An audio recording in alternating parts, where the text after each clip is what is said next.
Hello, boys and girls. Happy Earth Day. I have a special Earth Day read aloud for you today called Just a Dream.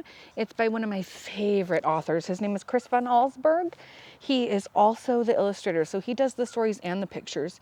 And you might be familiar with Chris Van Allsburg from some of his other stories. He wrote the story Jumanji, and he also wrote The Polar Express. So as you look at the pictures, you might see some illustrations that are similar. So, Just a Dream, Story and Pictures by Chris Van Allsburg. I'm going to take the dust jacket off of this just to help me hold on to the book a little easier. Here we go. Just a Dream by Chris Van Allsburg.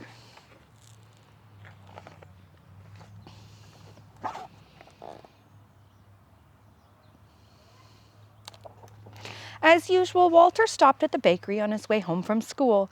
He bought one large jelly-filled donut. He took the pastry from its bag, eating it quickly as he walked along. He licked the red jelly from his fingers. Then he crumpled up the empty bag and threw it at a fire hydrant. At home, Walter saw Rose, the little girl next door, watering a tree that had just been planted. "It's my birthday present," she said proudly. Walter couldn't understand why anyone would want a tree for a present.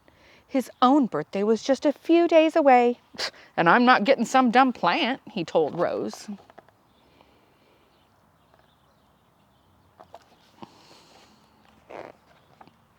After dinner, Walter took out the trash.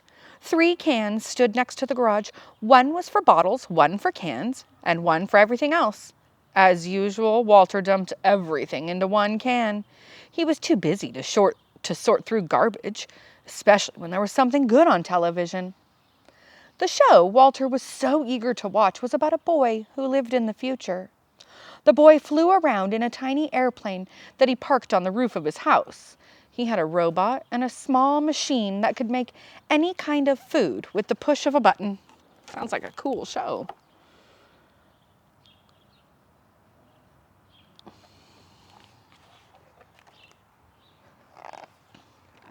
Walter went to bed wishing he lived in the future. He couldn't wait to have his own tiny plane, a robot to take out the trash, and a machine that could make jelly donuts by the thousands. When he fell asleep, his wish came true. That night, Walter's bed traveled to the future.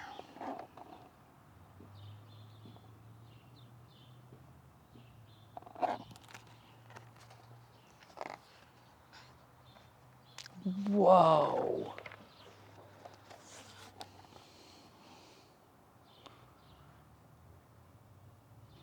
The future?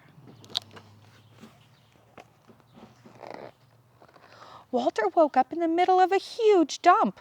A bulldozer was pushing a heap of bulging trash bags toward him. "Stop!" he yelled.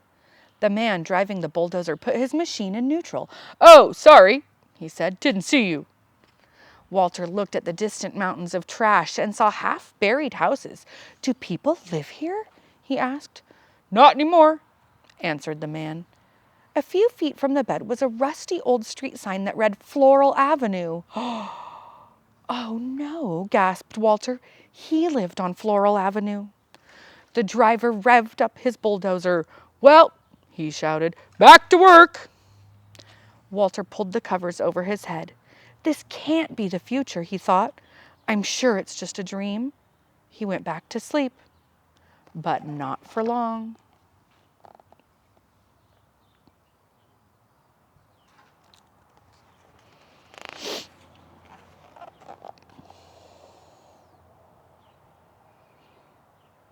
Love the pictures that Chris Van Allsburg does. Walter peered over the edge of his bed, which was caught in the branches of a tall tree. Down below he could see 2 men carrying a large saw. "Hello!" Walter yelled out. "Hello to you!" they shouted back. "You aren't going to cut down this tree, are you?" Walter asked.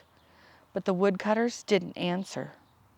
They took off their jackets, rolled up their sleeves, and got to work. Back and forth they pushed their saw, slicing through the trunk of Walter's tree. "You must need this tree for something important," Walter called down. "Oh, yes," they said, "very important."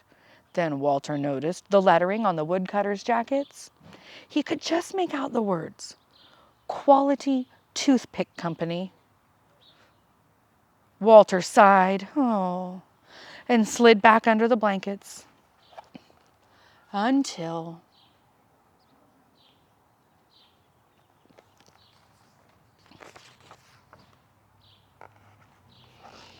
Where is Walter now?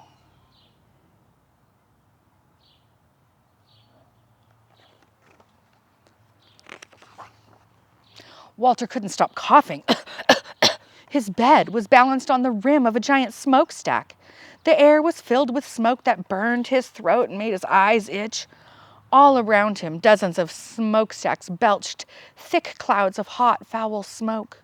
A workman climbed one of the stacks. "What is this place?" Walter called out. "This is the Maximum Strength Medicine Factory," the man answered. "Gosh," Walter said, looking at all the smoke. "What kind of medicine do they make here?" "Wonderful medicine," the workman replied, "for burning throats and itchy eyes." Walter started coughing again. "I can get you some," the man offered. "No, thanks," said Walter. He buried his head in his pillow. When his coughing stopped, he fell asleep. But then...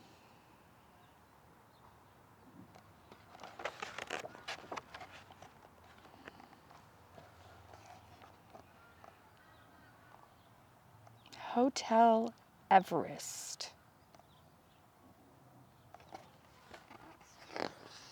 Snowflakes fell on Walter. He was high in the mountains. A group of people wearing snowshoes and long fur coats hiked past his bed. "Where are you going?" Walter asked. "To the hotel," one of them replied. Walter turned around and saw an enormous building. A sign on it read, Hotel Everest. "Is that hotel," asked Walter, "on top of Mount Everest?"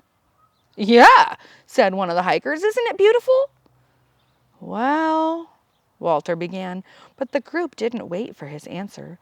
They waved goodbye and marched away. Walter stared at the flashing yellow sign, then crawled back beneath his sheets. But there was more to see.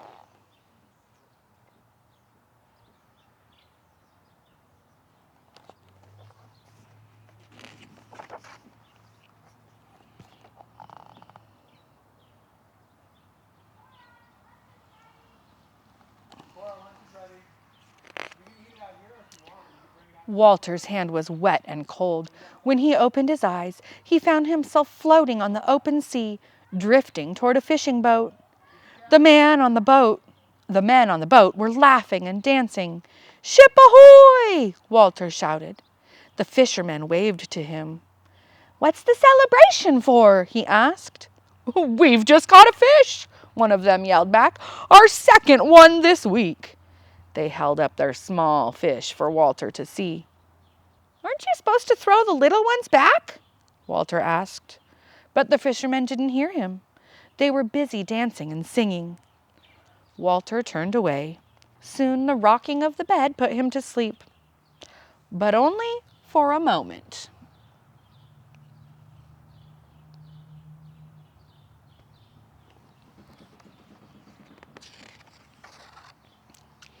Whoa, look at all those cars.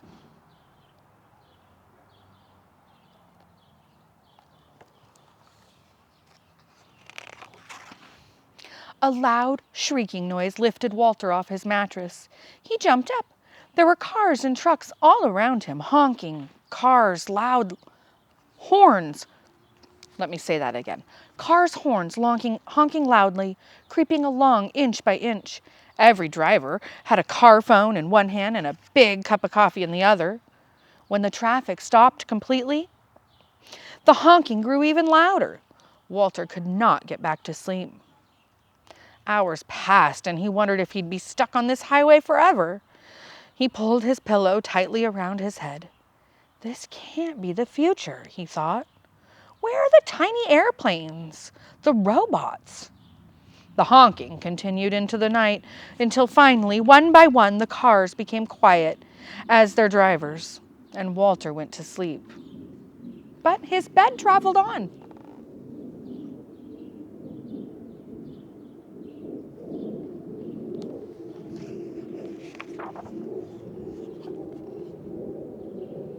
This is a place Miss McGee hopes to visit someday soon. Looks like the Grand Canyon. Walter looked up.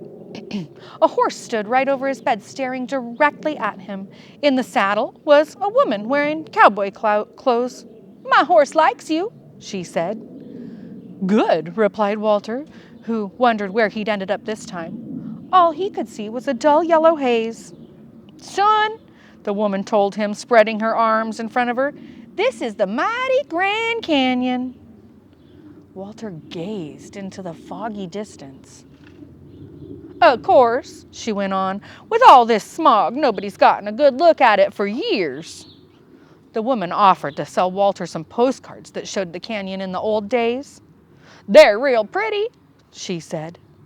But he couldn't look. "It's just a dream," he told himself. "I know I'll wake up soon, back in my room." But he didn't.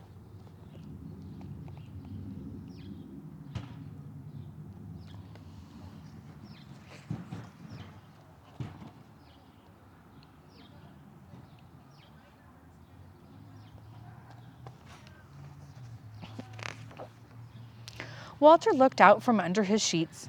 His bed was flying through the night sky. A flock of ducks passed overhead. One of them landed on the bed, and to Walter's surprise, he began to speak. "I hope you don't mind," the bird said, "if I take a short rest here." The ducks had been flying for days, looking for the pond where they had always stopped to eat. "I'm sure it's down there somewhere," Walter said, though he suspected something awful might have happened. After a while, the duck waddled to the edge of the bed, took a deep breath, and flew off. "Good luck," Walter called to him. Then he pulled the blanket over his head. "It's just a dream," he whispered, and wondered if it would ever end. Then, finally,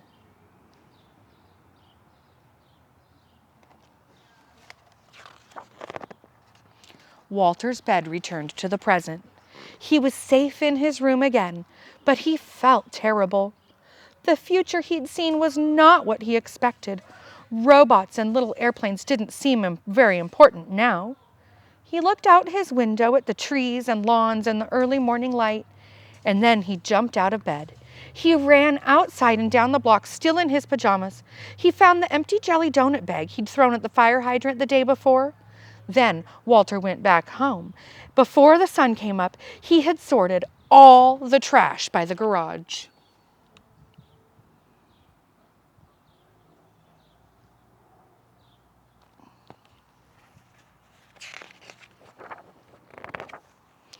A few days later, on Walter's birthday, all his friends came over for cake and ice cream.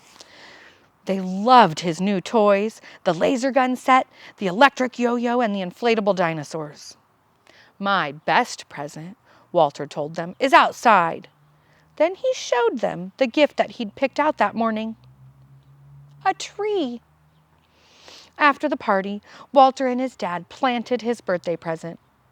When he went to bed, Walter looked out his window. He could see the tree and the tree Rose had planted on her birthday. He liked the way they looked, side by side. Then he went to sleep, but not for long, because that night, Walter's bed took him away again.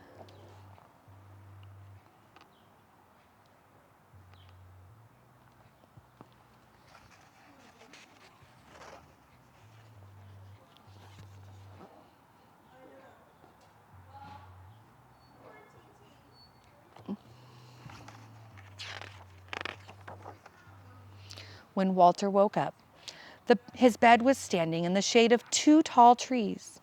The sky was blue. Laundry was hanging from a clothesline and flapped in the breeze. A man pushed an old motorless lawnmower. "This isn't the future," Walter thought. "It's the past." "Good morning," the man said. "You found a nice place to sleep."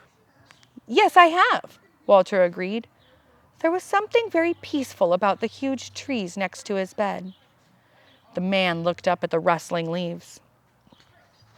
My great-grandmother planted one of these trees, he said, when she was a little girl.